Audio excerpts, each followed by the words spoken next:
Hai guys, selamat datang di channel Gereja Internet. Jangan lupa klik tombol subscribe dan nyalakan lonceng pemberitahuan supaya kamu bisa mendapatkan pengajaran setiap minggunya tentang kebenaran yang alkitabiah. Klik subscribe itu nggak bayar guys, tapi dengan klik subscribe kalian baru saja mendukung Gereja Internet supaya terus dapat berkembang di dunia YouTube. Jangan lupa like, comment, and share ya guys. Mari kita buka kitab Rut. Hari ini ada banyak hal yang Tuhan taruh di hati yang saya ingin bagikan kepada saudara. Rut, kita akan lihat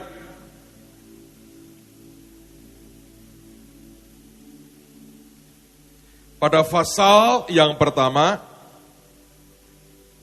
Saya akan baca mulai ayat yang pertama sampai dengan ayat yang ke-18. Di rumah Anda boleh selesaikan kitab Rut ini karena menarik sekali.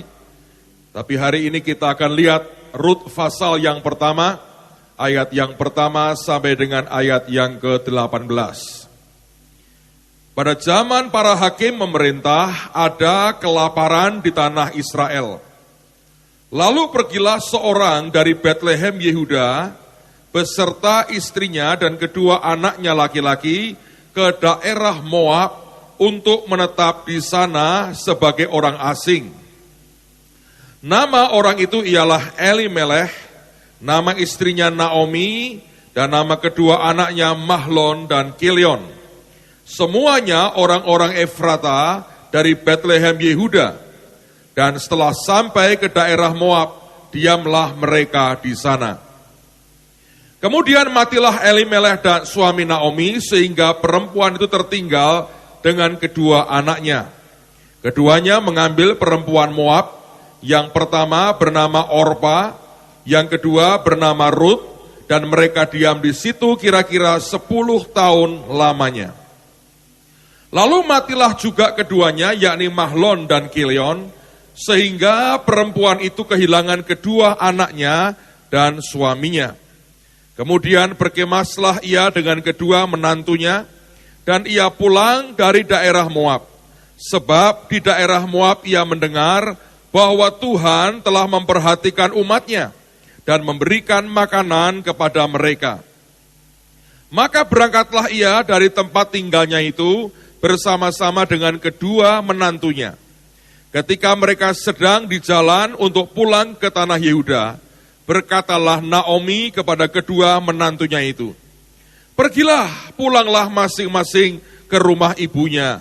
Tuhan kiranya menunjukkan kasih-Nya kepadamu, seperti yang kamu tunjukkan kepada orang-orang yang telah mati itu dan kepadaku. Kiranya atas karunia Tuhan, kamu mendapat tempat perlindungan masing-masing di rumah suaminya." Lalu diciumnyalah mereka, tetapi mereka menangis dengan suara keras, dan berkata, "Tidak, kami ikut dengan engkau pulang kepada bangsamu." Tetapi Naomi berkata, "Pulanglah anak-anakku, mengapakah kamu turut dengan aku? Bukankah tidak akan ada lagi anak laki-laki yang kulahirkan untuk dijadikan suamimu nanti? Pulanglah anak-anakku, pergilah, sebab sudah terlalu tua aku untuk bersuami. Seandainya pikirku ada harapan bagiku, dan sekalipun malam ini aku bersuami, bahkan sekalipun aku masih melahirkan anak laki-laki, masakan kamu menanti sampai mereka dewasa? Masakan karena itu kamu harus menahan diri dan tidak bersuami? Janganlah kiranya demikian, anak-anakku. Bukankah jauh lebih pahit yang aku alami daripada kamu? Sebab tangan Tuhan teracung terhadap aku." Menangis pula mereka dengan suara keras. Lalu Orpa mencium mertuanya itu, minta diri, tetapi Rut tetap berpaut padanya. Berkatalah Naomi, "Telah pulang iparmu kepada bangsanya dan kepada para allahnya. Pulanglah mengikuti iparmu itu." Tetapi kata Rut, "Janganlah desak aku meninggalkan engkau dan pulang dengan tidak mengikuti engkau. Sebab kemana engkau pergi, ke situ jugalah aku pergi. Dan di mana engkau bermalam, di di situ jugalah aku bermalam. Lalu kemudian keluar sebuah statement yang ajaib. Dia berkata, bangsamulah bangsaku dan Allahmulah Allahku. Di mana engkau mati, aku pun mati di sana, dan di sanalah aku dikuburkan. Beginilah kiranya Tuhan menghukum aku, bahkan lebih lagi daripada itu, jikalau sesuatu apapun memisahkan aku dari engkau, selain daripada maut. Ketika Naomi melihat bahwa, garis bawahi, Rut berkeras untuk ikut bersama-sama dengan dia, berhentilah ia berkata-kata kepadanya. Saudara sekalian, semua orang itu menghadapi sebuah tabir di depan. Dan tabir itu kalau disingkap, itulah masa depan saudara. Dan di dalam Tuhan, Alkitab berkata, tidak ada rancangan kecelakaan, tidak ada rancangan yang jahat, tidak ada rancangan malapetaka. Semuanya itu rancangan damai sejahtera, rancangan keberhasilan, rancangan kelimpahan, rancangan anugerah yang ajaib. Tapi semua tertutup dengan yang namanya tabir masa depan. Nah, persoalannya adalah, apakah kita akan jadi orang yang walaupun realita bicara begitu buruk, tetap bersikeras berkata, aku akan terus ikut Tuhan dan bergerak maju, apapun kata orang, sampai aku singkapkan tabir itu dan aku nikmati masa depan yang Tuhan sediakan dalam hidupku. Sebab kalau kita berhenti bicara tentang Rut sampai dengan ayat tadi, dia tidak pernah mengerti di belakang tabir itu ada apa. Kalau kita baca seluruhnya sampai selesai, ternyata kita menjumpai di belakang tabir itu luar biasa. Ada Boas, orang paling kaya di Bethlehem, yang menanti dia. Ada anak laki-laki akan dia lahirkan, namanya Obed. Dan kemudian akan melahirkan cucu yang namanya Isai. Dan buyutnya namanya Raja Daud. Dia tidak pernah mengerti bahwa orang-orang akan memberkatinya seperti diberkati seperti Rahel dan Lea. Tidak pernah lagi dia mengerti sebelumnya bahwa orang-orang berkata dia lebih berharga daripada banyak anak laki-laki. Kalau Anda melihat akhir hidupnya, kita mengerti tabir yang kemudian dia robek dan dia masuki, memberikan sebuah jaminan yang ajaib buat masa depannya. Dan yang luar biasa, dia termasuk bagian daripada nenek moyang Yesus Kristus Tuhan. Dari seorang Moab.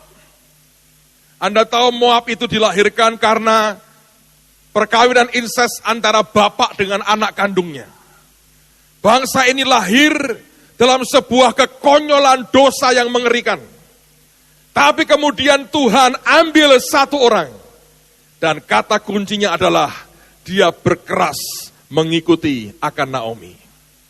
Di dalam kehidupan kita, saya belajar, ada saat-saat di mana kita mengerti destiny kita. Dan kita berkata, aku mengambil keputusan. Walaupun pada waktu itu Naomi menjelaskan, ini ya, di belakang tabir itu tidak ada yang baik.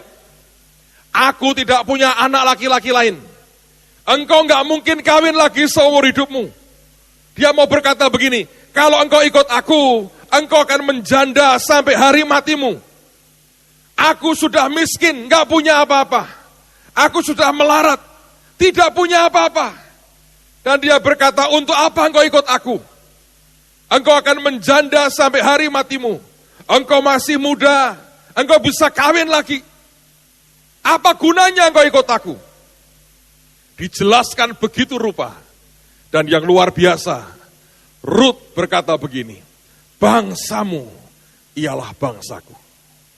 Pada saat dia bicara seperti itu, dia masuk dalam sebuah covenant Tuhan. Dan dia berkata, Allahmu adalah Allahku. Dia hapus semua berhala dari hidupnya. Dan kalau Anda baca, orang ini mendapatkan destiny yang ajaib. Ketika disingkap tabirnya, dia mendapatkan masa depan yang luar biasa. Saudara, saya tidak tahu dengan saudara, apakah ada orang-orang yang sedang menghadapi kegalauan dan kebimbangan dalam hati ketika engkau menatap tabir masa depanmu.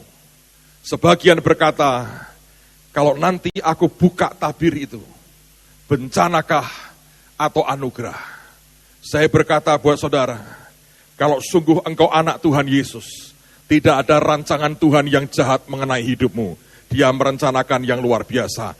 Pertanyaannya adalah, apakah saudara berkeras tetap ikut Tuhan? Tidak peduli dalam hitunganmu apapun yang terjadi. Sebab kalau itu merupakan tekadmu, Tuhan menghargai iman yang seperti itu. Saudara, kami baru pulang dari Cina. Dan sepanjang 1 minggu ini bagian yang termasuk saya pelajari. Kalau saudara berketetapan hati, dan engkau berkata, Tuhan, ini yang aku mau. Karena aku tangkap hatimu, ini yang terbaik. Walaupun tantangannya mengerikan kelihatannya. Sebenarnya di situ Tuhan menghargai iman kita. Dan dia membuat semua kemustahilan. Jadi keajaiban itu sungguh nyata, saudara. Anda mengerti negara Cina, dan apa yang sebentar saya mau cerita ini, sebagian besar peserta tur tidak tahu. Jadi kalau Anda ikut tur ke Cina dengan kami minggu lalu, sebagian besar cerita ini Anda tidak tahu. Dan memang sengaja tidak kita beritahu. Supaya Anda tetap menikmati perjalanan tanpa ketegangan yang tidak perlu. Saudara, negara Cina ini sedang sensitif. Saya kemarin ketemu di Jakarta dengan satu orang Indonesia yang bertahun-tahun melayani gereja bawah tanah di Cina. Dia berkata, Pak, 3 bulan terakhir ini, Cina sangat sensitif. Nanti kalau Anda lihat klipnya, ada banyak foto akan ditunjukkan. Dia berkata begini, yang saya lihat Bapak dan semua tim kerjakan itu nggak mungkin, Pak. Karena sedang sangat peka, karena mereka memperingati 90 tahun Partai Komunis Cina. Dan dia berkata, banyak banget yang ditangkapi. Email warga itu dicek, disensor. Ada teman saya ketahuan ngomongin soal gereja dan Tuhan. Ketika lagi email gitu, dalam waktu singkat, didatangin rumahnya, digerebek, tangkap, masukin penjara. Itu nggak ada hukumnya di sana. Jadi dia berkata begini, apa yang saya lihat, yang saya dengar Bapak cerita, tidak mungkin sebetulnya. Tapi saya melihat faktanya begitu. Kalau bukan mujizat, tidak mungkin. Saudara, saya ketemu dengan satu orang lagi, dia baru cerita tahun lalu, dia bawa rombongan kecil, ikut rombongan dari Hong Kong, dengan orang-orang bule, 30 orang. Buat kebaktian, 30 orang, digerebek, pemimpinnya seharian diinterogasi, akhirnya 8 orang dideportasi keluarkan dari Cina. Dan dilarang kebaktian di Cina. Jadi di Cina ada 2 macam gereja, gereja resmi dan gereja bawah tanah. Yang resmi ini khotbahnya diatur pemerintah. Yang bawah tanah tidak mau. Dan mereka percaya kedatangan Tuhan kedua kali. Yang gereja yang resmi nggak pernah berani ngomong tentang Yesus akan datang lagi. Karena artinya kalau Tuhan datang lagi, komunis bangkrut, saudara. Itu dilarang keras ngomong soal kedatangan Tuhan yang kedua kali. So anyway, pada waktu kami berangkat, mau buka acara tour, ada banyak operator tour, yang travel agent yang menawarkan diri. Dan kami berkata begini, kami mau, satu, harganya harus murah, harus semuanya baik. Yang ketiga, kami mau kebaktian minimal 4 kali di 4 kota. Begitu dengar syarat ketiga mau kebaktian, sebagian besar mengundurkan diri. Dia berkata gini, kalau jumlah banyak kami sanggup, 1000 pun tidak masalah. Tapi kalau kebaktian, maaf, lebih baik tidak, daripada urusannya panjang. Karena ini di Cina katanya, ya kita mengerti ini bukan di Holy Stadium, saya berkata. Tapi kita mau kebaktian. Sebab kalau tidak kita nyembah Yesus, buat apa? Dan orang berkata, tapi itu berbahaya. Kan kata orang, kita bilang, coba dululah, masa ada apa-apa? Enggak mungkin lah. Karena kami tahu di dalam hati yang paling dalam, Tuhan berkata taklukkan negeri itu. Namaku lebih berkuasa dari apapun juga.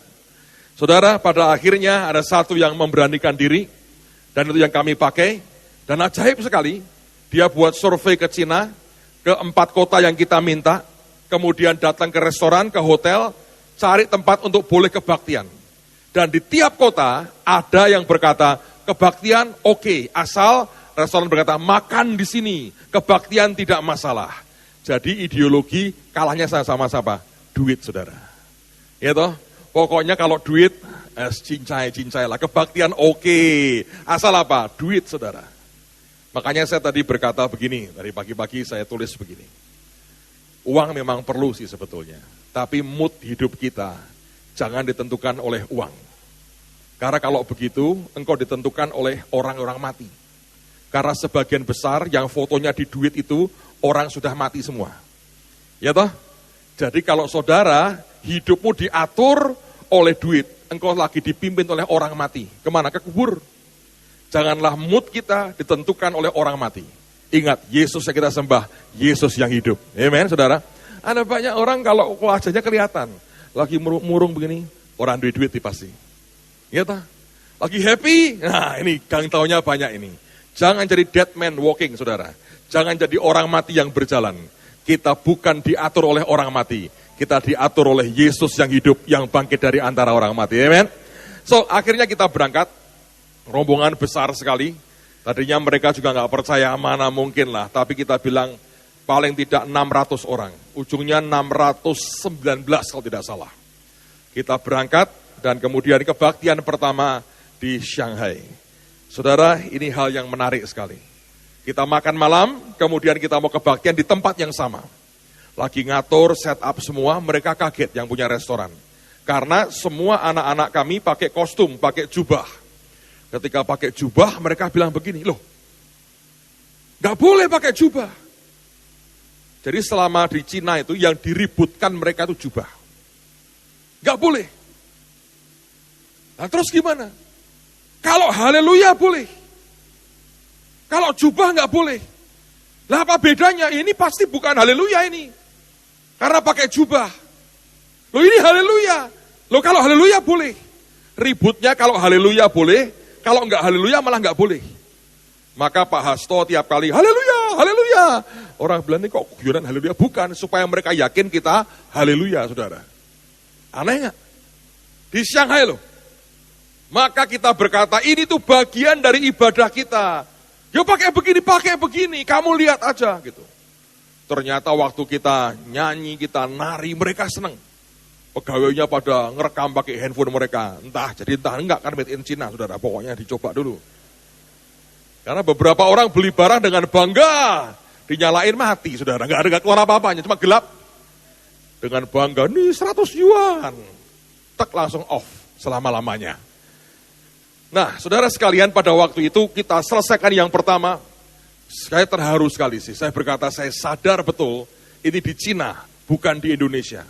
Kita kebaktian, kita nyembah. Sebagian peserta itu malah berpikir, oh Cina itu bebas, boleh apapun, ngawur. Hari itu lewat kebaktian kita 1,5 jam itu karena anugerah itu. Karena proteksi Tuhan. Kalau nggak percaya ya, buat tur lagi sana sendiri. Coba kebaktian. Jangan telepon kami kalau ditangkap, saudara. Itu benar-benar keras. Jadi kita kebaktian 600 orang. Nggak mungkin nggak bersuara, pakai mikrofon, pakai musik komplit. Rame 1,5 jam. Dan itu restoran bagian depannya masih buka loh. Jadi orang masih bisa dengar, ngintip, ngelihat apa yang terjadi. Nggak mungkin disembunyikan. Setelah yang pertama selesai, kami pindah ke kota Hangzhou. Saya kok lupa terus nih kota ini. Itu kota antik sih. Kotanya hijau, pernah dengar legenda ular putih di situ. Sampai Ingtai di situ katanya, saudara. Itu kan cerita, cuman dongeng. Kita kebaktian, dan yang kedua, oke. Di restoran juga. Tidak masalah, nggak ada gangguan lah. Pokoknya kita jalan seperti biasa. Tidak ada orang ribut, tidak ada orang ngapa-ngapain. Operator tour kami berkata, wah lega saya. 2 kebaktian sudah selesai, tinggal 2 lagi. Dan ternyata yang 2 ini membuat dia mules, saudara. Begitu besoknya mau terbang ke Beijing, kami dibagi di banyak pesawat karena nggak muat satu pesawat. Beberapa memang delay. Lalu kemudian dia berkata begini terus terang. Dia ngomong begini, 2 kali pertama saya tenang, dia bilang. Karena kami di selatan dan jauh dari ibu kota. Hari ini kita ke Beijing loh. Dan dia ngomong dengan jujur, sejujurnya saya takut. Karena saya cukup mengerti, cukup paham negara ini. Ini kota sangat sensitif. Kalau bisa ya, tolonglah. Buat yang lebih lunak, yang lebih tenang, yang tidak usah rame-rame. Ini di Beijing. Dan kita hanya berkata begini, Pak, kami mengerti ini bukan Jakarta, bukan Semarang, ini Beijing. Siapa bilang ini Semarang? Dengan bayar Bapak begitu mahal. Ini Beijing, Pak, kita mengerti. Pokoknya yang penting, Pak, sepakat kita. Oh iya, sepakat ya, sepakat pokoknya. Jadi saudara, sudah mulai kami terbang ke Beijing, karena dibagi dalam banyak pesawat. Saya naik dengan bus rombongan hamba Tuhan, dengan anak-anak, dengan junior, dengan beberapa orang. Sampai di sana, kita makan siang Peking duck, yang terkenal itu. Selesai, Pak Yusak berkata begini, aku pulang hotel ya, capek nih, ya, karena beliau sudah 76. Beliau dengan istrinya balik ke hotel, diantar oleh teman, naik taksi, dibawa ke hotel, istirahat. Yang lain mau kemana? Itu masih siang hari. Kami berkata, kami mau ke Tiananmen dan ke Forbidden City, tempat istana raja-raja zaman dulu. Dan Anda harus mengerti, Tiananmen itu pusatnya Beijing. Di sekitarnya adalah gedung-gedung pemerintah, termasuk makamnya Mao Zedong di situ. Dan itu ada simbol palu arit komunis mereka gede sekali.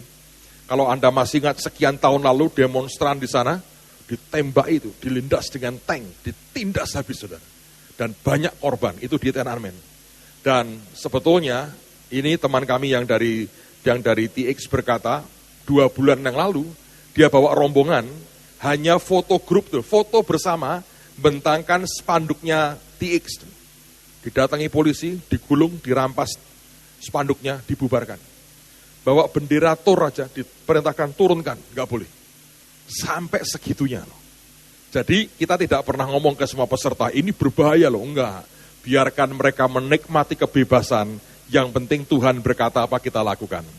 Dan kami grup pertama yang masuk, sehingga kalau ada apa-apa, kami dulu yang menghadapi, yang lain belakangan.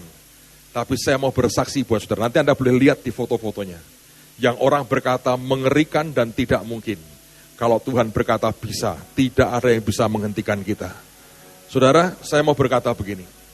Setiap kali dalam kehidupan kita ada 2 macam kejadian. Yang pertama, kejadian yang natural biasa. Kehidupan sehari-hari kita. Baik dalam ibadah kita apapun, ada banyak kejadian yang natural biasa. Tetapi ada saat-saat, saya beri nama itu prophetic moments. Suatu kejadian yang profetik sekali. Yang kalau itu dikerjakan, efeknya itu berakibat sangat besar dan begitu luas. Contoh ketika Raja Yoas datang ke Elisa. Dan Elisa berkata, panahlah. Dia manah sembarangan, dilarang. Dia berkata, arahkan ke timur. Ketika dipanahkan ke timur, Elisa berkata, itu anak panah kemenangan dari Tuhan. Engkau akan mengalahkan Aram di Afek sampai habis lenyap. Elisa berkata, sekarang pukulkan panahmu ke tanah. Dan raja hanya memukul 3 kali. Elisa marah, dia berkata begini, harusnya engkau pukul 5-6 kali, baru kau bisa menghabisi Aram. Tapi karena engkau hanya pukul 3 kali, hanya 3 kali engkau akan menang. Apa yang Yoas lakukan, itu sebuah prophetic moments, saat yang profetis sekali. Apa kaitan memanah, memukulkan panah ke bawah, dengan kemenangan real dalam peperangan? Nyaris tidak ada. Tapi kalau itu sebuah prophetic moments, akibatnya di dunia nyata sebentar lagi akan kelihatan. Yang kedua, seperti yang Tuhan katakan kepada Abraham, jalanilah panjangnya dan lebarnya negeri ini. Dan Tuhan berkata, itu aku berikan kepadamu dan kepada keturunanmu. Abraham jalani. Seberapa dia jalani, sebanyak itu pula lah Tuhan akan berikan dalam kehidupan kita. Saudara, setiap kali kita mau beli sesuatu, termasuk tanah ini, yang pertama kita buat sebelum kita negosiasi, kita jalani tanah ini. Karena itu sebuah prophetic moment. Dan seberapa kita jalani, akan Tuhan berikan dalam kehidupan kita. Amen. Nah, apa yang kita buat di Cina, saya percaya banget saudara, ini sebuah prophetic moments. Kalau ini kita terima dan sebentar kita berdoa minta impartasinya, saudara dan saya akan menjadi generasi yang tak terhentikan dan akan jadi generasi penuntas. Bagaimanapun, hari ini Cina superpower dunia. Kalau kita sudah bisa taklukkan minggu lalu, saya percaya akan muncul orang-orang yang lebih hebat dari pengusaha Cina manapun di dunia. Orang-orang dari tempat ini, dari bangsa ini akan keluar orang-orang yang luar biasa, yang mengungguli bangsa lain di dunia. Saya teruskan ya saudara. Nah akhirnya setelah 2 kali kami sampai ke Beijing, kita berkata kita ke Tiananmen. Dan rombongan kami masuk ke situ, kami jalan kaki. Beberapa anak itu sangat kreatif. Mereka buat selendang dengan tulisan bahasa Mandarin. Itu penginjilan. Satu di antaranya jalan di depan saya persis, saudara. Ada polisi, tiba-tiba datangi, tidak ngomong ABCD, baca begini. Mundur lagi, kembali ke posnya. Tidak bereaksi apa-apa. Padahal itu ngomong soal Yesus. Ditangkap tidak, disuruh ngelepas tidak, dia mundur. Balik ke posnya, tidak ngomong apa-apa. Dan kami jalan. Sampai di Tiananmen, lalu dibagi anak-anak. Berkata, sekarang kita buat berbagai formasi. Kita deklarasi, kita nyanyi, kita buat berbagai formasi. Dibagi di beberapa titik. Anda nanti kalau lihat fotonya saudara, itu nggak pernah mungkin orang buat saudara. Di Tiananmen, di depan makamnya Mao Zedong, kita buat yang gila seperti itu. Pak Hengki diberi tugas masuk ke gedung DPR. Pakai batik JKI lagi, nyolok kan saudara, jalan dengan tenang bawa tas. Kayak apa saya nggak tahu, pintu gerbang ditutup saudara. Tiba-tiba dibuka karena ada mobil masuk, dengan santai ikut jalan masuk. Baru sampai tengah-tengah halaman, digerebek beberapa polisi, ditanyai, dia bilang, turis, digandeng suruh keluar. Muter lagi dia, masuk lagi lewat jalan belakang. Sampai bisa begitu loh. Dan nanti Anda lihat ya, itu kita buat formasi anak panah. Kita bilang ini anak panah kemenangan. Kita akan patahkan kekuatan yang bukan dari Tuhan. Karena mereka sudah terlalu banyak menumpahkan darah para martir di Cina. Sudah waktunya kegerakan akan berlaku di sana. Amen. Dan kita akan jadi bangsa yang bisa menaklukkan itu. Jadi kita buat berbagai macam aneh. Tidak satu pun ada aparat atau polisi mendatangi. Itu nggak mungkin, saudara. Sampai yang namanya kita ini mules perutnya. Ngomong sama saya, Pak ini edan, Pak ini edan, Pak. Tenang, inilah kewarasan yang sebenarnya. Mana edannya, nggak ada apa-apa. Pak, tapi ini edan. Waras, tenanglah. Kowe sing edan lho, suwe-suwe saya berkata begitu. Kamu tenang, diem, sepakat. Ya, sepakat katanya. Entah ngerti, entah enggak, pokoknya sepakat gitu. Anda mesti belajar seperti Ruth ini, sepakat dengan Naomi. Tabirnya dibuka belakangan. Luar biasa, saudara. Tuhan tidak pernah merancangkan yang jahat kepada kita, amen. So, apa yang kemudian terjadi, kami selesaikan di Tiananmen. Saya sudah berkata, wah ini dahsyat ini. Kami nyebrang ke Forbidden City, itu tempat istana kerajaan. Dan mengerikan lagi yang dibuat. Di tiap titik kita deklarasi, kita buat pernyataan. Itu kan tidak boleh ada jalan ya, ada tangga yang kalau kanan kiri, kalau orang lewat boleh. Di tengah itu ada gambar naga. Terus naik ke atas. Orang berkata gini, ini hanya kaisar yang boleh naik di sini. Jadi karena itu tidak boleh diinjak. Kalian jalan pakai tangga. Anaknya Bu Iin yang paling gede berkata gini, oh jadi kaisar yang di sini. Iya kaisar, oke dia lompatin pagar. Dia jalan dengan tenang, plek, kita bilang. Kaisar cilik kayak dulu yang melakukan dengan santai loh. Di depannya polisi, begini. Rengok. Nggak lihat tuh. Itu lihat atau nggak lihat saya nggak tahu. Tidak ada satu pun, padahal nih saudara ya, saya begitu masuk gerbangnya, saya ngelihat sendiri, 2 orang Cina lagi mau berantem nih, dorong-dorongan. Dalam waktu sekian detik, sekian belas polisi datang, pakai seragam dan preman, diseret loh keduanya, tangkap bawa keluar. Saya lihat sendiri tuh, dalam sekian detik datang, tangkap bawa keluar. Nah ini buat yang aneh-aneh, nanti Anda lihat tuh. Buat formasi, naik di atas, segala macam, buat tanda salib. Kalau Anda bawa salib gede kan nggak bisa, ya kita begini aja. Diangkat naik, salib loh. Kita berkata Tuhan berkuasa atas Cina. Dan kita buat yang aneh-aneh, dan orang gak ada yang ribut tuh. Orang berkata, Pak itu buat apa? Saudara tahu buat apa? Saya cerita begini. Cina dan Jepang itu negara yang sangat percaya dengan simbol. Saya dengar cerita menarik saudara. Kalau Anda sekarang beli dolar, Yuan lebih tinggi dari dolar Hong Kong. Dan mereka percaya itu bukan karena kekuatan ekonomi Cina lebih hebat. Sebetulnya itu karena simbol-simbol yang mereka pakai. Nah, Jepang juga pernah mau berbuat sesuatu. Di Shanghai itu, Jepang mau buat sebuah areal perbankan Jepang, membuat gedung saudara, yang kotak begini, tapi di atasnya ada lubangnya. Pemerintah Cina berkata, tidak diberi izin. Karena engkau mau berkata, bendera Jepang ditancapkan di Cina. Kau mau menguasai ekonomi Cina dengan bendera Jepang. Loh, ini gedung, iya, gedung dengan buletan di tengah itu bendera Jepang. Tidak boleh, ganti yang lain. Nah, pemerintah nggak boleh ganti gedung kan? Ganti gedung, saudara, Anda ngerti? Dia kasih 2 pedang samurai di depan gedung itu. Dihadapkan ke Bank of China. Bank of China lihat begitu, nggak mau kalah. Dia bangun patung gajah 2 gede di depannya, saudara. Lu pedang tak hadapin gajah gede. Jadi itu perang simbol. Ada bank, saya nggak mau sebut nama lah. Itu dia bayar ke pemerintah Cina sampai triliunan setiap tahun. Hanya supaya di depannya dia yang ngadep ke laut tidak dibangun building apapun. Jadi itu negara ya, makanya jubah kita ini dia paling ribut. Karena simbolik itu buat dia itu reality. Itu betul-betul buat mereka simbol itu realitas. Jadi kalau kita buat yang begitu, itu sebuah realitas.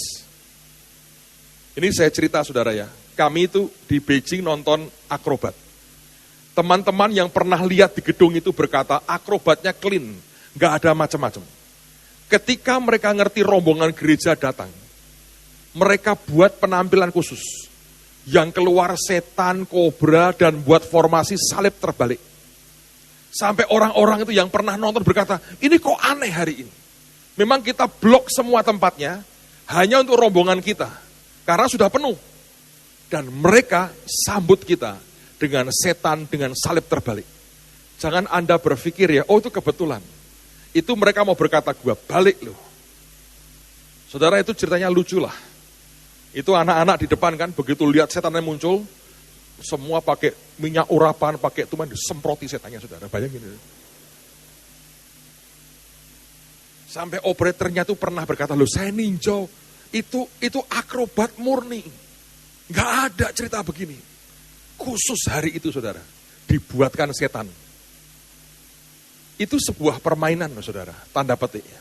Tapi kalau Anda ngerti, Cina itu seperti itu. Tapi bangsa Cina yang sama sebetulnya sudah sangat dekat dengan keselamatan.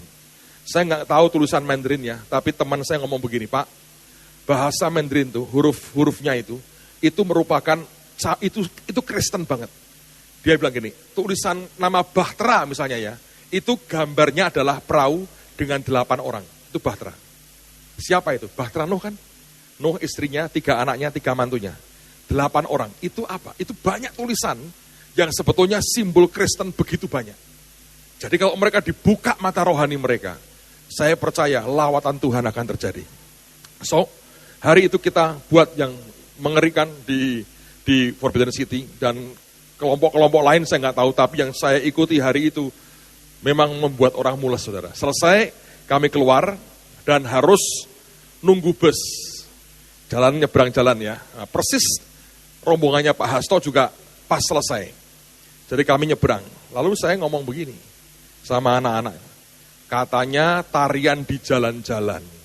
Nah ini mumpung di Beijing lagi jalan begini menari kan asik. Lalu mulailah Pak Hasto dan Leo-nya Mahanaim menari di jalan, saudara. Gerakan 2 detik, saudara. Cukup genit tapi dia memulai. Yang lain ngikuti, nari, nyanyi, nyebrang jalan sambil nyanyi. Saya bilang, wah ini baru keren ini, prayer walk di Beijing, di Tiananmen dengan nyanyi seperti ini. Sampai akhirnya kami berhenti di pinggir jalan, di trotoar, nunggu busnya Pak Hasto datang duluan, mereka naik, bus kami masih lama rupanya. Anak-anak nggak diam, dia buat formasi nari itu di tengah, di trotoar di Beijing, nari. Dan yang ajaib, persis seberangnya itu adalah asrama polisi. Dan kita lihat tuh polisi masuk keluar loh. Noleh loh, lihat. Rombongan kira-kira 50 orang nari, begitu nyanyi. Diam. Sampai ada suami istri orang Cina, tapi tinggal di New York datangin saya. Dia tanya begini, apa ini rombongan gereja? Iya. Dari lagunya, dari gerakannya mereka tahu. Dia ngomong begini, wah saya merinding sekali. Belum pernah aku lihat di Cina, di Beijing orang buat seperti ini. Ini ajaib loh, saya belum pernah dengar, belum pernah lihat yang seperti ini dibuat. Dia berkata, sungguh saya berharap, dia berkata, ini awal daripada kegerakan yang akan melanda Cina.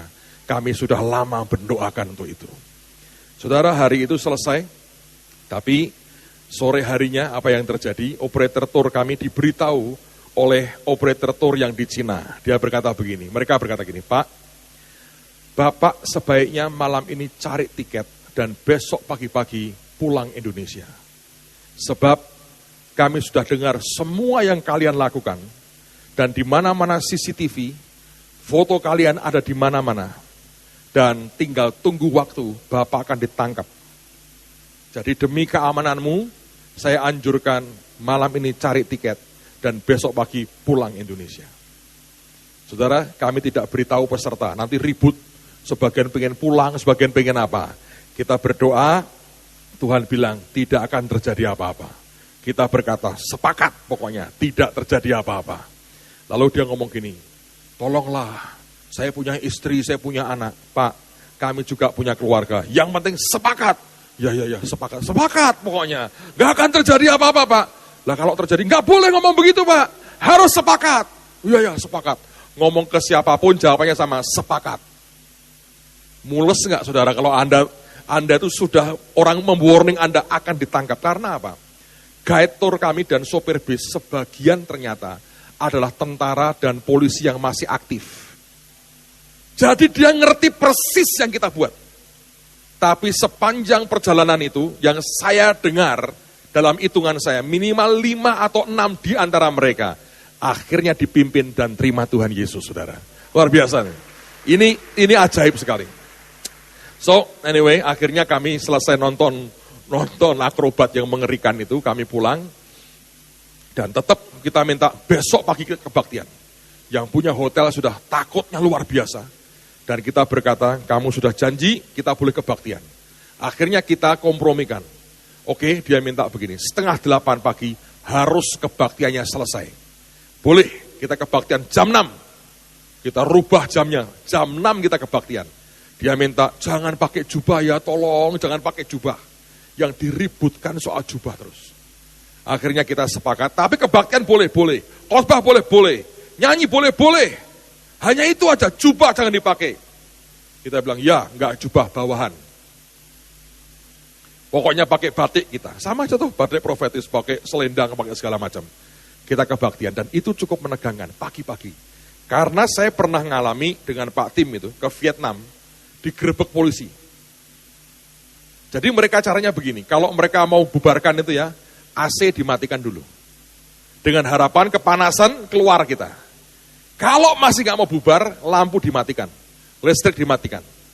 Gak mau bubar, gerebek. Dan waktu itu begitu lampu dimatikan, kami dilarikan, naik ojek Vietnam. Dan kalau Anda mau mentes uji nyali, naiklah motor di Vietnam. Karena perempatan gak ada lampunya. Gini saudara, 4 jurusan. Tabrakan biasa, gak tabrakan biasa juga. Ngatur diri masing-masing. Anda boleh coba uji nyali ke Vietnam. Gak usah macam-macam, naik motor aja saudara. Lewatilah perempatan mereka. Langsung Anda kangen supnya Vietnam saudara. Vietnam noodle. Nah akhirnya pada waktu di Beijing, kebaktian kira-kira sudah sejam lebih. Mulai masuk 2 petugas hotel. Saya mulai curiga nih. Dia buka jendela. Gak lama, saya tahu, AC mati. Wah, ini step pertama ini. Mereka mau berkata, kami ingin kalian segera selesai. Saya diamkan aja, saya pura-pura bodoh tak diamin aja. Supaya semua berjalan dulu. Ternyata puji Tuhan lah. Sebelum mereka matikan lampu, memang sudah selesai. 7:30 selesai. Beijing selesai. Operatornya berkata, wah lega Pak, saya lega sekali ini. Beijing kebaktian sudah selesai. Saya bilang, Pak, jangan lega-lega dulu. Kita masih 1 hari loh Pak di Beijing. Oh iya, masih sehari Pak. Wah mulus lagi dia saudara, waduh gimana Pak? Ini kebaktian lagi, oh enggak Pak, kita enggak akan kebaktian. Tapi kebaktian di 14 grup.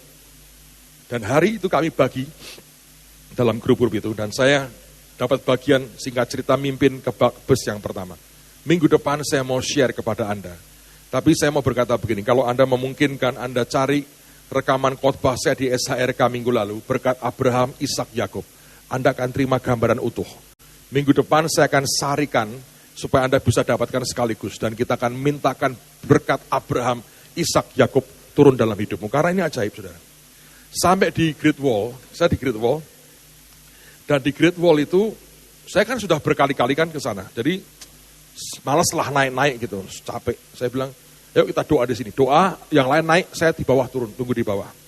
Ditemani teman satu dari Mahanaim, saya di bawah, yang lain naik ke atas. Ini rombongan Mahanaim semua. Grup satu ini, grup pendoa semua. Dan mereka memang bertujuan diperintahkan untuk membuka jalan. Jadi mereka masuk, sampai di pertengahan begitu, mereka buat tarian, saudara. Mereka buat tarian, mereka tiup shofar dan sebagainya. Di tengah-tengah mereka buat tarian, menggelar karpet merah, itu di Great Wall, saudara. Lalu apa yang terjadi? Tiba-tiba ada seseorang datangin mereka. Satu di antara anak-anak ini pakai batik kita, yang warnanya ungu, hijau, merah itu, yang cukup nyolok. Dan tiba-tiba dia itu baca begini. Kan ada tulisan Ibrani di sini.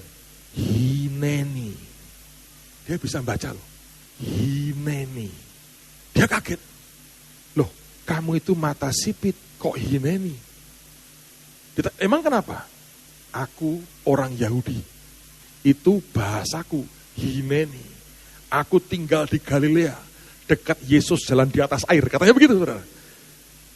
Loh, berapa orang kamu? Kami bertujuh, turis. Begitu ngerti ada orang Yahudi di tembok Cina, saudara. Ini anak-anak sableng bener. Tapi mereka cepat sekali. Saya minta kita belajar soal kecepatan.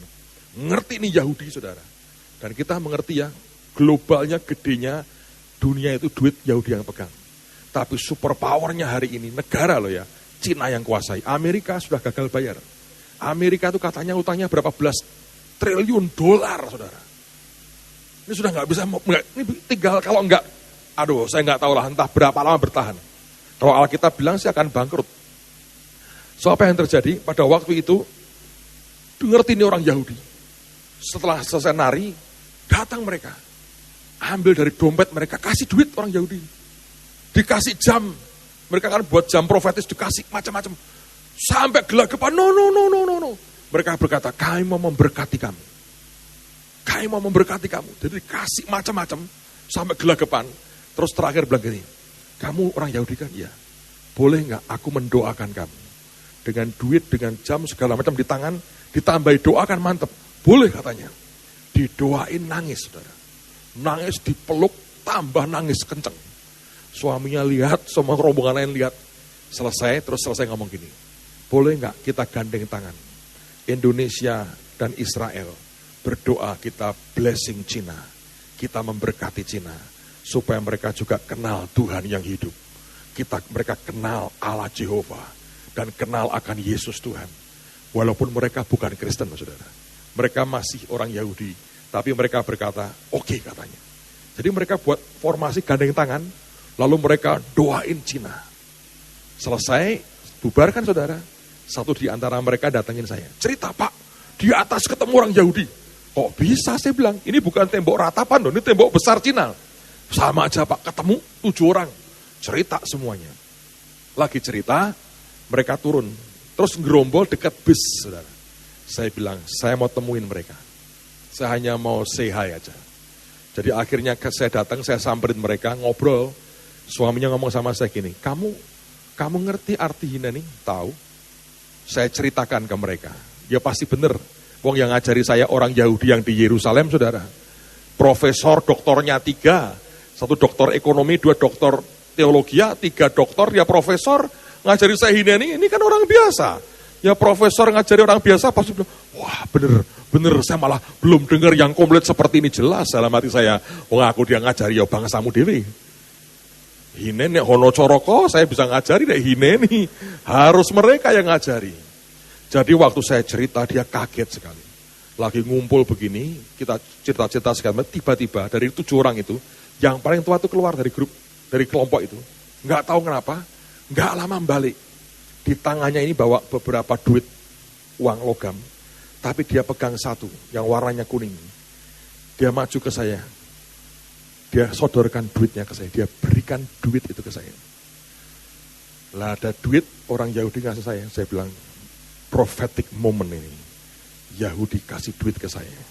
Mulai hari ini, anak Tuhan, Yesus yang pegang duitnya. Saya sambar dengan cepat.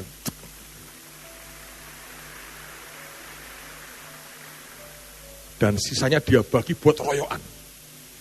Saudara, kemudian Tuhan berkata pada saya, minggu depan saya cerita ke Anda lebih detail. Dia berkata, nak, dalam 3 tahun terakhir, ada 3 Yahudi, aku kirim untuk memberkati hidupmu, melengkapi hidupmu. Simbol daripada kelengkapan buat gereja Tuhan di bangsa ini. Tahun 2009, kalau Anda masih ingat, Cohen University beri saya gelar doktor. Itu universitas dibangun oleh orang bernama Gary Cohen. Nama Cohen itu artinya imam. Dan hanya mereka yang masih garis darah asli imam besar Harun boleh pakai nama Cohen. Kalau Anda ke Florida ada namanya Holy Land Experience. Seperti taman mini tapi itu isinya adalah Israel. Dengan semua tradisi, cara mereka, budaya mereka di sana. Dan itu yang buat adalah Gary Cohen. Walaupun sekarang sudah dibeli oleh TBN. Tapi Gary Cohen. Kalau Anda punya New King James, Chief Editor Alkitab itu adalah Gary Cohen. Ini orang besar dalam kekristenan. Gary Cohen tahun 2009. Beri saya doktor kehormatan. Tahun lalu di Yerusalem saya ketemu dengan Yosef. Dia orang Yahudi Mesianik dari suku Lewi. Dan dia pada waktu itu aneh sekali. Sebelum berangkat Tuhan ngomong sama saya. Kamu akan ketemu dengan orang Yahudi Mesianik dan dia hambaku. Berkati nak dengan uang. Dan Tuhan berkata beri sekian ribu dolar. Berkati dia. Nanti dia akan memberkati hidupmu. Dan yang dia katakan akan penting buat hidupmu. Aneh sekali. Singkat cerita saya ketemu setengah jam sebelum kami tinggalkan Yerusalem. Dan kemudian dia peluk saya berkati dia. Dan dia berkata begini, di dalam darahku ada darah Abraham, Ishak dan Yakub. Dalam darahmu mungkin secara daging tidak ada. Tapi dia berkata Tuhan bicara dengan saya. Mulai hari ini kamu sama dengan saya. Dan itu perkataan saudara sebetulnya sangat penting. Karena firman berkata, dari keturunan Ishaklah yang akan disebut keturunan Abraham. Kalau seorang berkata, kamu sama dengan aku, itu blessing tersendiri. Dan dari dialah kita diajar kata hineni. Dan kata hineni itu yang dibuat di kaos yang kita nyanyikan. Itu yang membuat kita ketemu dengan Yahudi ketiga. Dan saya ketemunya aneh. Di tembok besar Cina, di Great Wall. Dan Yahudi ketiga memberi saya uang. Saya bertanya-tanya apa yang terjadi. Semalam saya terkejut sekali. Saya diberitahu, saya diinfo, Morris Cirulo, dia orang Yahudi. Ingin saya ikut bicara di konferensinya dia. Bulan November ini di Tel Aviv di Israel. Saya kaget sekali. Saya ketemu orang Yahudi lagi. Dan kalau Tuhan izinkan, saya belum pastikan. Saya bilang Tuhan aku akan bawa rombongan, tapi rombongan belajar aja. 2 hari dengan Morris Cirulo, konferensinya di Tel Aviv. Karena orang kalau ke Israel hampir-hampir tidak pernah ke Tel Aviv. Kemudian saya akan 2 hari kita spend di Yerusalem. Saya akan minta Yosef ini ngajar Alkitab kepada kita. Kayak retreat 2 hari. Terus kemudian saya pengen ajak rombongan ke Bait Allahnya Salomo. Tanggal 1 Juli kemarin dibuka untuk umum. Ini kita masuk masa Salomo. Tanggal 1 Juli ulang tahun Partai Komunis Cina. Di tanggal yang sama Bait Allah Salomo yang dibangun dibuka untuk umum. Apa itu bekas-bekasnya, situsnya. Dan saya pikir saya mau buat rombongan kecil. Ya mungkin 2.000 orang itu kecil-kecilan aja. Dan kemudian kita akan belajar sesuatu. Kita harus percaya pada Allah yang besar. Saudara. Doain, dan tanggalnya bagus lagi.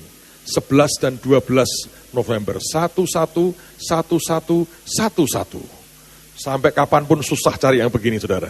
11 November 2011. Asik juga loh. 11, 11, 11. Kita di Tel Aviv. Memuliakan nama Tuhan. Dan saya berpikir aneh ini, aneh. Nanti minggu depan saya cerita Abraham, Ishak, Yakub. Tolong Anda cari kalau bisa di toko buku Rema, khotbah saya yang SHRK minggu ini. Berkat Abraham, Ishak, dan Yakub. Nah saudara sekalian, buat saya itu hal yang ajaib. Tapi grup yang lain buat yang aneh lagi. Tidak ada yang ketemu Yahudi lagi, tidak ada yang diberi duit lagi sama mereka. Jadi grup yang lain agak sedikit iri, tapi mereka buat yang lebih gila.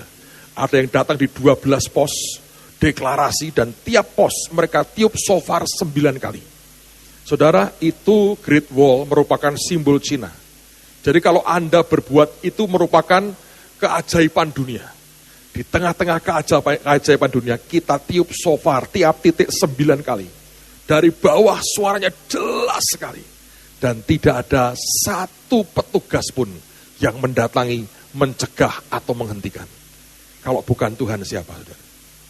Saya melihat kalau kita berkeras untuk ikut, dan maunya Tuhan kita ikuti, tabirnya terbuka, Anda lihat masa depan yang luar biasa. Saudara, kemudian selesai dari situ, dari Beijing, legalah semuanya, kita kemudian terbang ke Guangzhou. Di Guangzhou kita datang ke taman atau memorial parknya dari Dr. Sun Yat-sen. Dia presiden pertama Cina modern dan dia orang Kristen. Dia dibangunkan sebuah memorial hall di situ. Ada patungnya gede sekali. Operator tournya mules lagi. Kenapa? Itu merupakan sentral kota Guangzhou. Di depannya adalah markas Partai Komunis, sebelahnya kantor gubernur, sebelahnya lagi kantor wali kota, kantor polisi di situ. Apapun kegiatan Partai Komunis mesti di situ. Dia ngomong gini, Pak, tolong nanti ya kalau sampai dilarang apapun oleh petugas, jangan melawan ya Pak, nurut saja. Kita berkata, Pak, ingat, tidak terjadi apa-apa, sepakat pokoknya. Ya sepakat deh, sepakat. Tapi dia nggak muncul, dia nggak datang. Mungkin dia berkata, gua udah bohwat lah sama grup ini. Sudah mau gimana lagi, terserahlah. Kami masuk ke sana, kita buat formasi, buat tarian, deklarasi, apapun. Dan tidak ada petugas yang mendatangi kita. Sampai dia nggak percaya loh. Dia bilang nggak mungkin. Tapi teman kita, si saudara Jimmy berkata, ini loh Pak, foto-fotonya. Dia bilang, ini edan katanya. Nggak Pak, waras ini beres kok Pak. Sepakat yang penting. Ya sepakat, tapi sepakat kan Pak, nggak terjadi apa-apa. Ya sepakat katanya. Nggak tahu. Tapi di situ, akhirnya apa yang kita bawa kita berikan. Saudara, saya bertemu dengan 2 pendeta gereja bawah tanah. Sudah diatur oleh beberapa teman, mereka datang, mereka syok. Mereka pikir ada 3 atau 4 orang Indonesia datang mendoakan Cina muter-muter. Sampai di halaman parkirnya, dia baru tahu bahwa itu yang datang bukan 3 atau 4, tapi 14 bis, saudara. 14 bis orang Indonesia yang gendeng semua, tapi percaya Tuhan, saudara. Amen. Lalu apa yang terjadi? Kita serahkan ke dia. Dia minta kami mendoakan dan sebagainya. Tapi waktu itu kita serahkan, kita berikan ke gereja bawah tanah Cina. Total yang kita berikan 5.000 buku, itu pun ngumpulkannya di depan bus terbuka gitu aja. Tak pikir anak-anak ini sableng, nggak ngerti ini apa yang terjadi. Dikumpulkan, petugas parkirnya yang lihat gitu, bukunya diem aja tuh. Kita nyetak buku dalam bahasa Mandarin. Beberapa buku saya dan buku beberapa hamba Tuhan dicetak dalam bahasa Mandarin. Kita masukkan 5.000 buku. Kita masukkan 1.000 VCD audio Bible dalam bahasa Mandarin. 1.000 lagi VCD pujian. Kita masukkan 200 Alkitab dalam bahasa Mandarin. Lalu kemudian kita berikan kaos, t-shirt, baju, segala macam lah.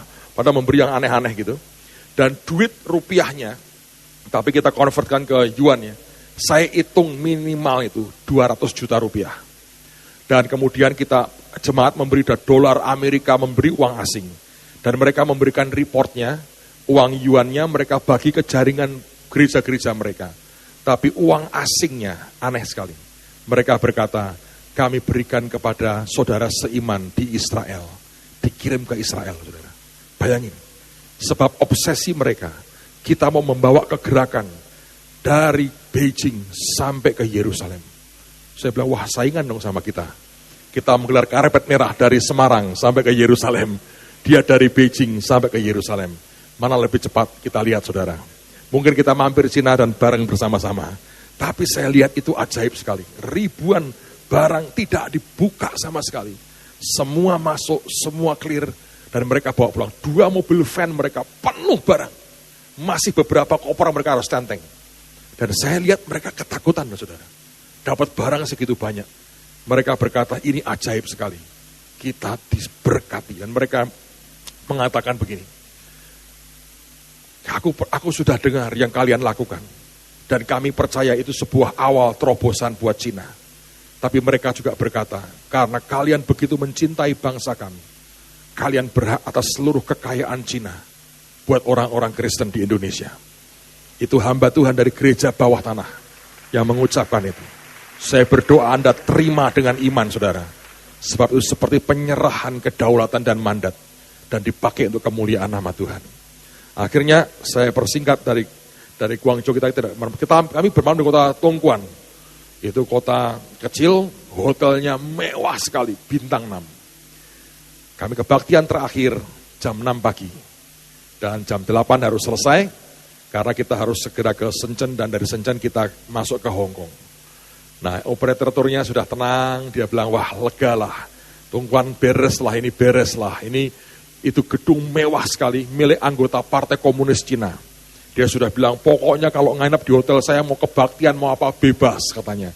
Dia tenang, ternyata tidak tenang. Saudara. Jadi waktu kebaktian dimulai, sudah separuh kebaktian ini. Tiba-tiba Pak Yusak jalan muter, saudara. Nah, orang ini, operator tour kita ini, di luar, di depan pintu ballroomnya gede sekali. Tiba-tiba dia iseng, dia buka pintu. Dia buka pintu pucat, saudara. Tahu, di luar pintu ballroom itu, ada 500 tentara Cina. Pakai pakaian doreng, pakaian perang itu. Sudah berdiri rapi sekali di depan pintu ballroom. Dia tutup lagi, dia pucat, dia ngomong sama teman.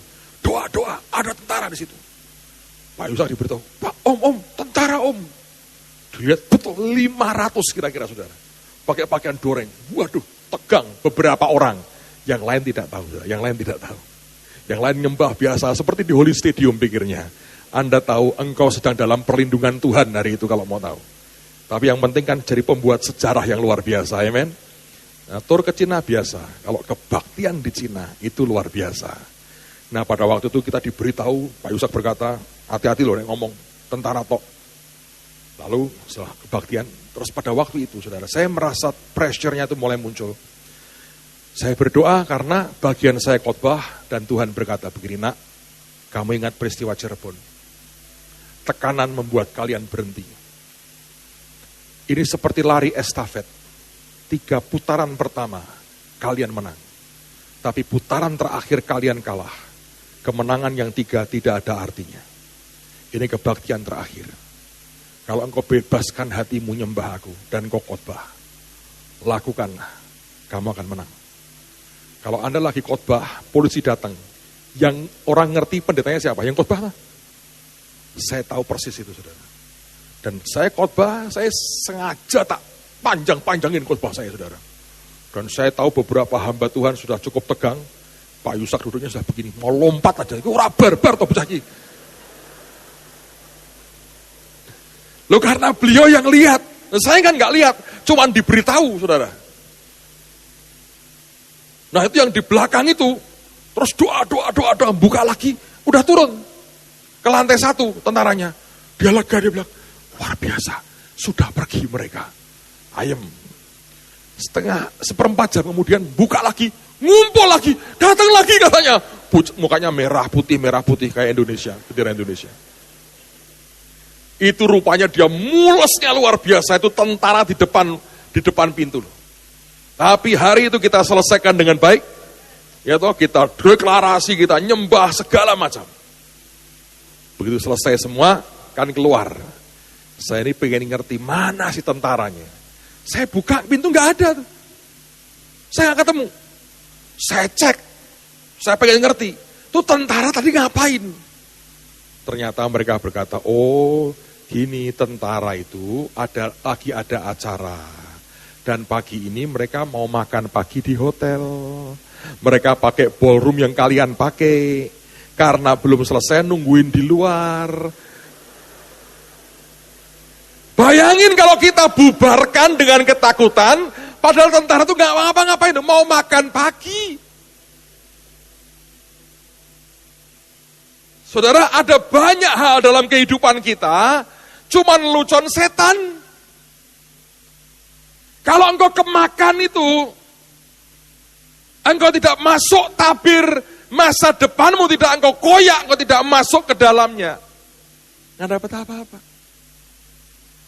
Tapi saya melihat sesuatu yang ajaib. Begitu selesai kita keluar ke Hong Kong, yang operator-turnya sudahlah sekarang mau apa saja, silahkan, lega. Pak, sepakat kan? Ya, sepakat.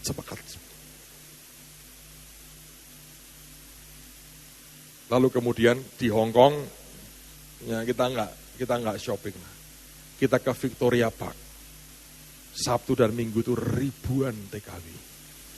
Dan kita bersyukur kita masih bisa nari, bersaksi. Dan saya tahu cukup banyak yang terima Tuhan Yesus. Hari itu, TKW kita. Dan yang paling ajaib adalah pulang, setiap pesawat saya dengar overweight beberapa ratus kilo. Karena orang Indonesia paling gemar memperanakkan koper kalau pergi. Anak beranak, pulang pergi bawa satu, pulang jadi 5. Yang pesawat saya itu overweight 200 kilo. Tapi saya dengar tidak ada satupun kena charge apa-apa. Semua diizinkan masuk. Pulang sampai di Jakarta, tidak ada masalah. Yang saya dengar ada satu yang nggak tahu ini benar atau guyonan, dikira Nasarudin, saudara. Wah, itu agak lama itu diintrogasinya. Karena ada beberapa kunjungan kemana-kemana. Tapi ya, itu sebuah cerita tambahan, bumbu tambahan. Supaya lebih sedap buat hidupnya dan grupnya. Ada yang macam-macam lah cerita. Tapi saya melihat bahwa Tuhan luar biasa. Dapat dibilang tidak ada yang sakit, tidak ada yang tidak doyan makan juga saya tidak dengar. Kebangetan lah di Cina nggak doyan makan. Tapi saya melihat bahwa kalau kita berkata Tuhan, aku mau ikut apapun yang kau perintahkan. Tidak ada orang bisa menghentikan Anda dan saya. Saya mau berdoa pagi hari ini. Tuhan berikan kepada kita roh yang tak terhentikan. Generasi penuntas yang akan membuat Anda menikmati semuanya. Dan setiap perkataan blessing yang kita terima dari para pendeta gereja bawah tanah di Cina. Saya mau berkata buat saudara, kita gereja ini dan juga teman-teman SHRK, kita berikan 55.000 yuan, saudara. Saya mau berkata double grace. 5 itu angka anugerah, 55 saya berkata double grace buat kita sekalian. Maka saya mau berkata semua saudara juga punya hak yang sah yang sama untuk menikmati setiap berkat secara spiritual yang kita dapatkan. Saya percaya bahwa impian akan jadi kenyataan. Kelihatannya ini barang-barang hal yang sepele sekali. Tapi saya berkata ini sebuah momen yang profetis sekali.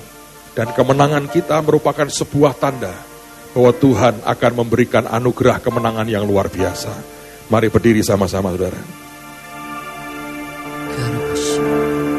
Setelah saya berdoa, kita akan lihat akan klipnya supaya saudara bisa tangkap dengan utuh apa yang tadi saya ceritakan tadi.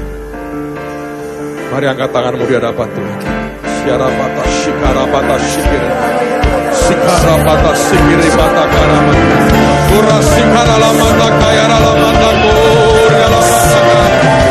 Oh, sikarala mata kayara la. Semua doa.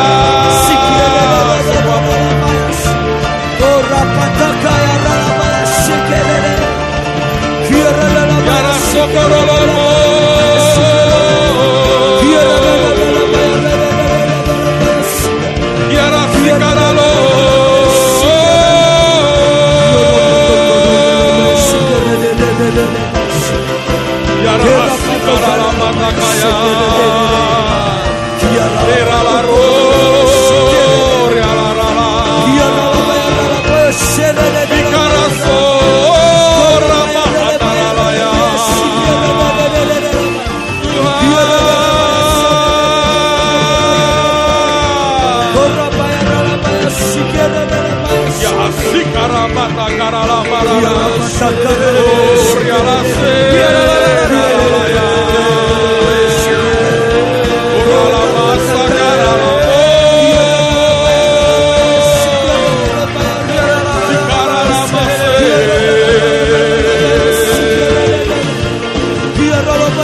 Saya diingatkan Tuhan dua hal. Raja Daud pernah keluarkan sebuah aturan. Yang perang maupun yang jaga kemah, haknya sama. Yang pergi dan yang tinggal dan jaga, haknya sama. Karena itu hari ini kita mau berdoa. Tapi ada hal yang aneh. Semalam saya iseng buka di internet, saudara. Anda boleh cek kalau Anda punya mata uang 1 yuan. Di bagian kanan atas ada simbol bintang Daud. Aneh kan, saudara? Artinya itu influence. Kalau Anda ke Jogja, ada Tugu Jogja yang di tengah itu. Di atasnya Anda lihat, ada simbolnya bintang Daud. Tuhan pernah berjanji kepada Abraham dan keturunannya bahwa dia akan memiliki dunia ini. Saya berkata, kapan lagi waktunya kalau tidak sekarang? Kedatangan Tuhan sudah sangat dekat. Dan saya percaya sudah waktunya seluruh dunia dengar kabar baik. Dan bangsa kita dan kita khususnya dipilih Tuhan jadi umat yang akan membiayai kegerakan di seluruh dunia. Saya nggak tahu caranya bagaimana. Tapi yang menurut saya cuma satu. Engkau akan diberkati luar biasa. Tiap berkat yang engkau terima dari Tuhan, engkau tahu untuk jiwa-jiwa. Ayo terima mandat ini. Terima berkat ini, saudara. Jangan sampai lepas ke tangan orang lain. Satakara sikara mata karabata. Bisikara la sokoro sikara la mata kaya. Bete sikara la mata kara la madora la makaya. Tuhan, kami pegang janji-Mu. Kami pegang janji-Mu, Tuhan. Yang pergi berperang dan yang tinggal punya hak yang sama. Hamba berdoa, semua berkat yang diterima impartasikan kepada anak-anak-Mu. Alam nama Yesus. Alam nama Yesus. Ya. Terima dengan iman. Jangan menyerah dengan keadaan. Bersikeras sikap Tuhan. Dalam nama Yesus. Dalam nama Yesus. Kata karaba. Ya. Ya. Sikap Tuhan. Kejar Tuhan. Karena mata kasih, kami terima mandat-Mu Tuhan. Kami terima mandat-Mu Tuhan. Kami terima mandat. Karata sakara, sikara.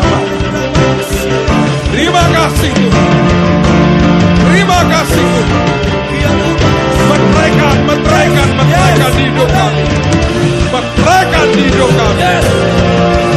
Meteraikan di hidup kami. Dalam nama Yesus. Dalam nama Yesus. Dalam nama Yesus. Yang percaya berkata,